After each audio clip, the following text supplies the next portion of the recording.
I also try to help them by giving the flyers for fair work, just to stop this kind of modern slavery here in Netherlands. My face was used in infant duct here in 2012.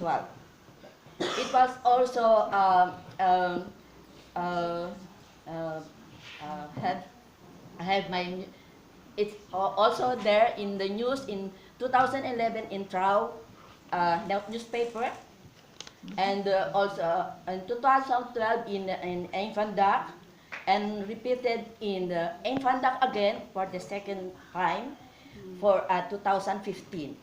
And also 2015, I have also give my petition just to protect those kind of exploitation of diplomats here in the Netherlands. So how can we how can we stop this kind of exploitation? If you will not help us, still not only one embassy are doing this. There's a lot more. There is US, there is UAE, there is Oman, there is a lot. There is Tunisia. There's a lot. There are more victims. Not only the diplomats in the embassies, also those expats. They are doing this also to those people like us, Filipinos, because we are always afraid. We don't want to lose our job because we need to support our family. Just like me, I have 7 children. When I was young, but I tried to do myself to become courage, because we cannot stop this kind of exploitation if I will not do my best to protect them. So what help you can do for us? I'm not alone. We are a lot, but they don't want to be in front of the media. But this time, I'll do this for my best until we commit we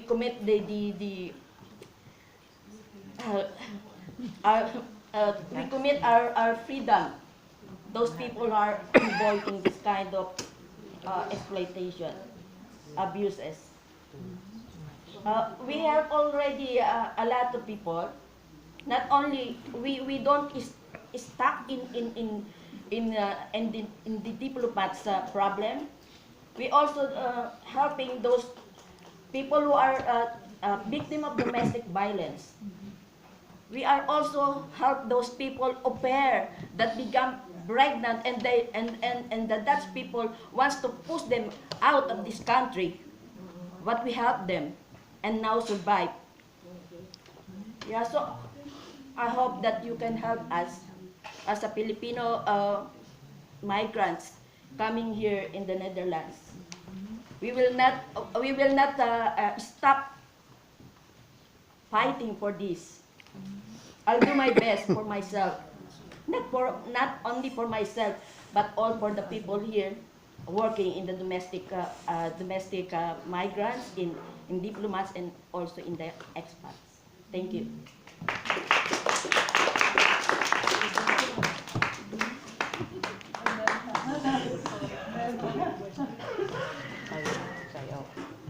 Good afternoon, everyone. My name is Bing, representing Felmis as well. We have also working in collaboration with Fair Work. So my question also is the same, because it's not some, but some of the Filipino marriage in that's man, the domestic violence sometimes, of course, because for the residency, if you want also to stay here to have the residence, you must stay for 5 years. But sometimes the marriage is not really for greener pasture, Sometimes people came here because they want to marry, and that's for the greener pasture. But the grass here is not green anymore. So sometimes it's really quite difficult to ask somebody or someone also when we can also ask help. You know, for example, for the lawyer, of course the lawyer is Dutch. But what the other presenters said that you know, the court is will be funded, but how we could also participate or in ourselves also to help our kababayans, because most of the time they were, you know, crying and needing help. So of course what we want to do is to ask them if you could go out right away because you are in you are already in a difficult situation there, and especially the children. The children is really a victim, because if you want also to, you know, it's really sad to say, it's my heart also, you know, cry because sometimes they will prostitute themselves towards one piece of paper to stay here, because they said they want to stay for 5 years. But if you're right, it's already difficult. Where did we go? Where our kababayan goes? What lawyers that we could, you know, ask, and who? Yeah, that is really quite difficult. So that is sometimes the problem that every now and then a month, 2 months, or even a week, because we are also volunteers. We are also we have also work, but some of our time also helping them. So that the finances, your time, sometimes, of course, all is practice.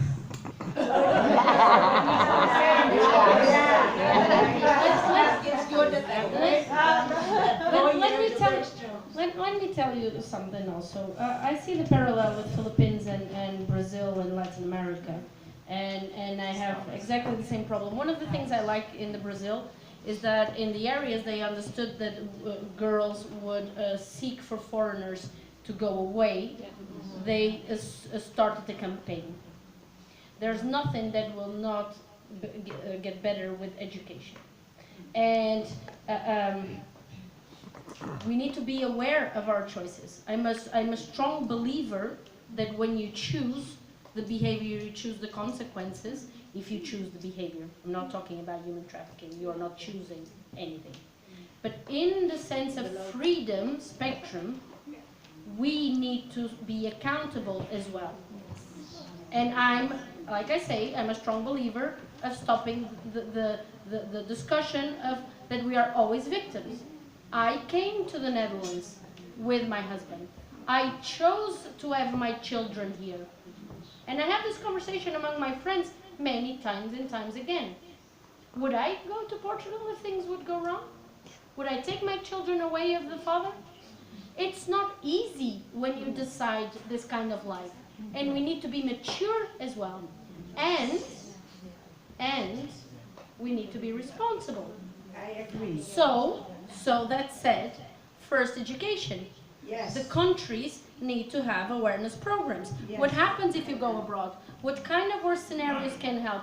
And while someone gets out of the Philippines, you receive the brochures there. Yes, I agree with that. But actually, we've done that. But when you arrive here, make sure that first of all, you're not alone.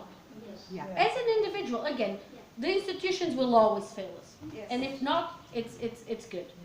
But as an individual, that's always what I say. Educate the individuals to fight for themselves, Yes. to stand for themselves. She did. Jamir did. And what I'm saying is that the problem is she faced it much more than she needed. She endured much more than she did it. But she is a survivor. And now she can be the face, the same way as Jamir was the face. And again, we women have this thing of keeping working for free, so it's why things happen. But we cannot quit.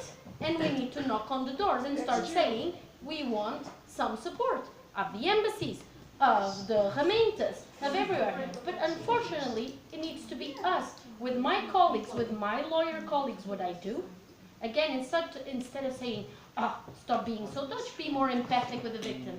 I try to talk with him, understand that his day is also not easy, that he will receive not a lot of money, and for instance, I try to do my best with my interns from also to engage the university. We try to help. This is a community effort. This is not one single institution problem. And we need to be creative, but we need to educate.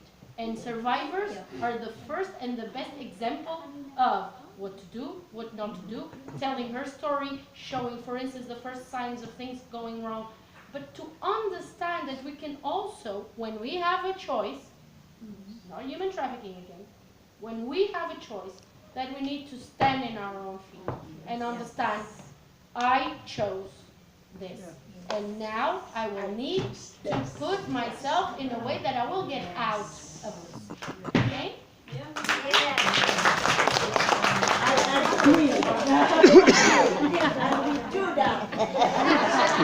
Let's do it. Someone is hungry here.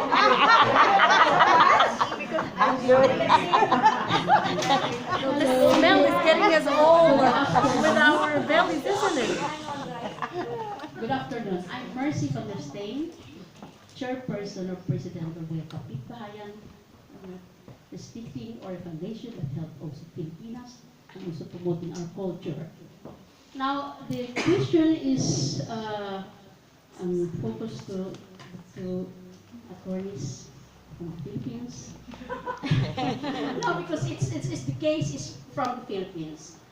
I meet this friend or acquaintance or friend, I consider her a friend, and she told me that she was just a while ago, or I think a month ago, and it was more than 40 years ago. Is there any chance that or this rapist will be put to prison?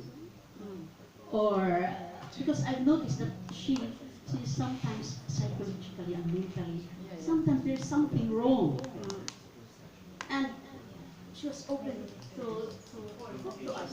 One evening, we're having our kind of now party or a pajama party. And suddenly she told us, I was raped when I was still 18. And she is now around more than 60 years old. And I told her, why don't you talk to the rapist? She said, I know him, but she has already Dutch passport, and that was, it's not her boyfriend, she just met one time in the 80s. But he knew the guy. And could she do something to this guy? Because he's still alive. There are two different questions. First is, can she do something about it? And second is, does she want to do something about it? Because again, it's, I could tell you what is and is not possible under the law, but at the end of the day, it depends on what the person feels she needs. Okay, in terms of, is it possible? Well, the prescriptive period for rape in the Philippines is 20 years, so 14 years, yes. But next question is, strategy-wise, what might you need to prove rape in court? So a part of what the court might ask, whether it's insensitive or not, is why are you just coming out now? But she can say, well, I was given 20 years and I just decided to, that's perfect. But strategy-wise, legal-wise, and second, what kind of evidence could you produce after 14 years? So, 14. 14. 14.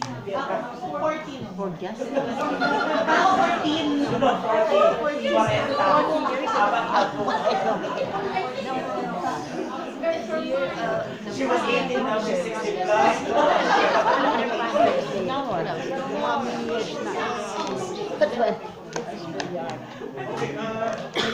Thank you.